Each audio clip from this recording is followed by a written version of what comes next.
Here is the complete and detailed story of Wu Zetian, the only woman in China's 2,000-year history to officially rule as Emperor Huangdi in her own right.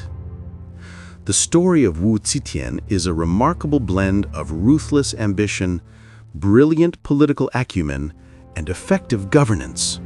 She rose from the lowest rank of concubine to become the absolute ruler of China, founding her own dynasty and changing Chinese society forever. Chapter 1. Early life and entry into the palace. Wu Zetian, born Wu Zhao, arrived in 624 CE during the Tang Dynasty.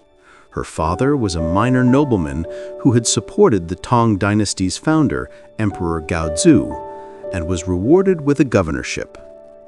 Unlike most women of her time, Wu Zhao was well educated by her father. She was taught to read, write, history, and political strategy. In 637 CE, at the age of 14, her renowned beauty led to her selection for the court of Emperor Taizong, one of China's greatest emperors. She was given the rank of Kairen, fifth-rank concubine, a relatively low position. At court, she was not a favorite. One day, Emperor Taizong complained of a wild stallion that no one could tame. The young Wu Zhao spoke up. "I can control him, Your Majesty, but I will need 3 things: an iron whip, an iron mace, and a dagger. If the whip does not make him submit, I will strike his head with the mace. If that still does not work, I will cut his throat." Emperor Taizong was impressed by her nerve, or perhaps alarmed by her ferocity, but he never promoted her. For 12 years, Wu Zhao remained a low-ranking concubine. However, during Emperor Taizong's illness near the end of his life, Wu Zhao formed a secret relationship with his son and heir, Li Zi. Chapter 2. Return to the palace and the power struggle. When Emperor Taizong died in 649 CE, per tradition, all his childless concubines had their heads shaved and were sent to a convent to live out their lives as nuns. Wu Zhao was sent to the Ganye monastery. However, Li Zi, who was now Emperor Gaozong, never forgot her. His current wife, Empress Wang, was childless and intensely jealous of consort Xiao, Emperor Gaozong's favorite concubine. To divert the emperor's affection away from consort Xiao, Empress Wang made a fatal decision. She brought Wu Zhao back from the monastery and made her Gaozong's concubine. The plan backfired spectacularly. Wu Zhao quickly won Emperor Gaozong's heart and bore him a son. Her position in the palace skyrocketed. Empress Wang and consort Xiao, realizing this new threat, tried to unite against her, but it was too late. Chapter 3. The Incident of the Infant Daughter. In 654 CE, Wu Zhao gave birth to a daughter. One day, Empress Wang came to visit the infant. Shortly after the empress left, the baby was found dead, allegedly strangled in her cot. Wu Zhao accused Empress Wang of murdering the child out of jealousy. Emperor Gaozong, enraged and grieving, believed Wu Zhao. Later, Confucian historians argued that Wu Zhao herself killed her own daughter to frame Empress Wang. While there is no definitive proof, the incident serves to highlight her political ruthlessness. This incident was the end for Empress Wang. Emperor Gaozong stripped her of her title and had her exiled. Chapter 4. Becoming Empress and Consolidating Power. In 655 CE, Wu Zhao was officially installed as the new Empress Consort of China. Her first move was to eliminate all threats. The former Empress Wang and consort Xiao were imprisoned. According to historical accounts, on Wu Zetian's orders, the 2 women had their hands and feet cut off, and their bodies were thrown into a large wine vat. Wu Zetian reportedly said, "Let those two witches get drunk to their bones." She also began purging the ministers and officials who had opposed her appointment, replacing them with those loyal to her. Emperor Gaozong suffered from poor health and had frequent strokes that left him dizzy and unable to rule. Wu Zetian, intelligent and politically literate, began to take over his duties. She would sit behind a silk screen during court assemblies, listening and dictating decisions. Effectively, she was ruling China alongside her husband. They became known as the Two Saints, Sheng. Chapter 6. Ruling as Empress Dowager. Emperor Gaozong died in 683 CE.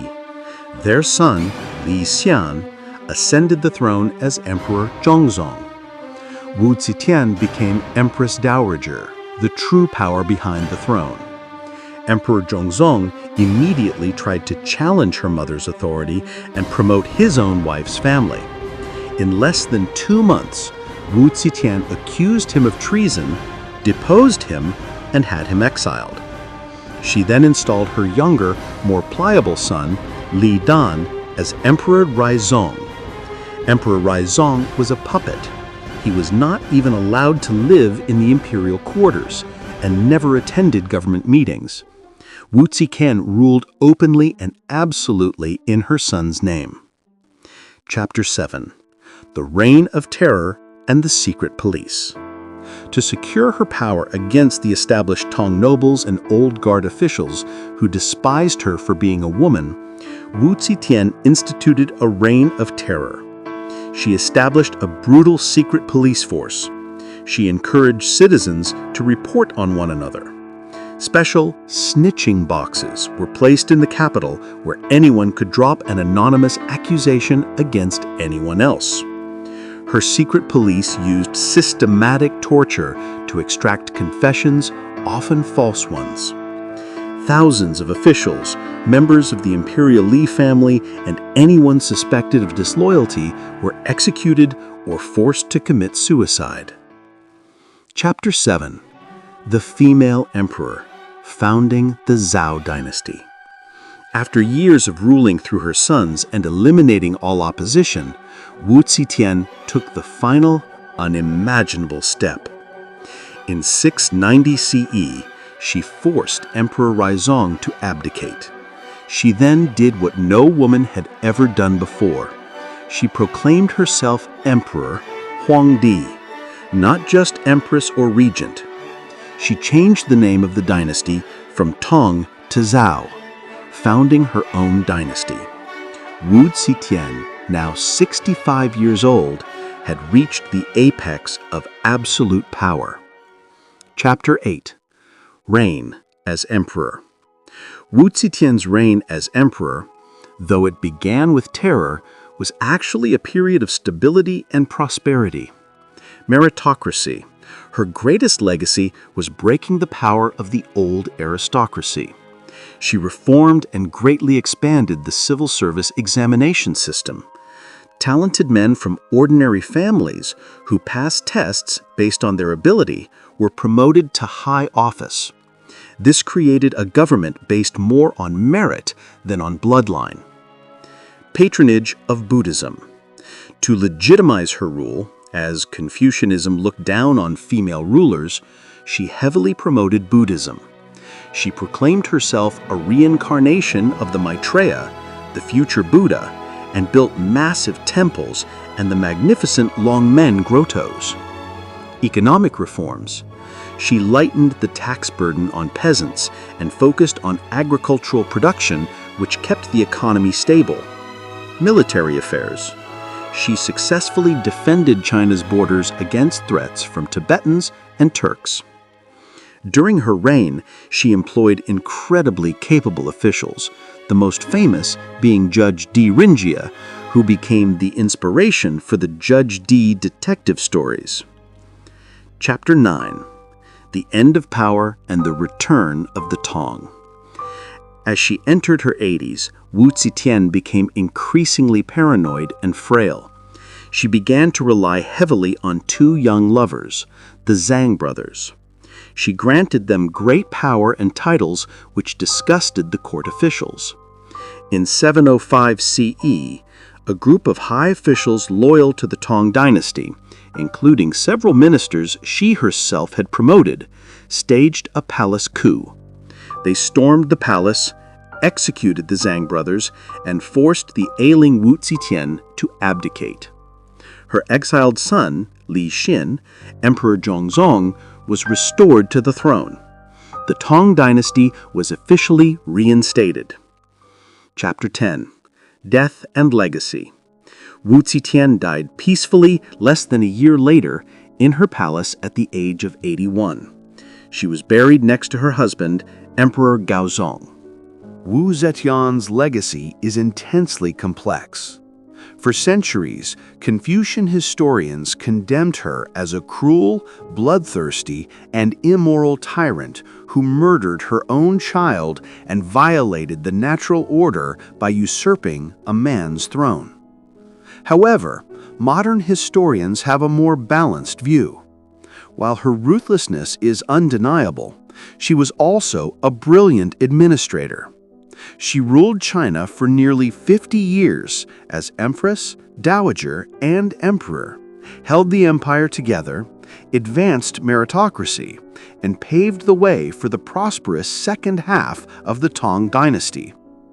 As a symbol of her ambiguous legacy, the stone monument, stele, at her tomb was left blank, the only one of its kind among Chinese emperors. No one knows for certain why. Did she feel her accomplishments were too great to be written? Or did she intentionally leave it blank for history itself to be her judge?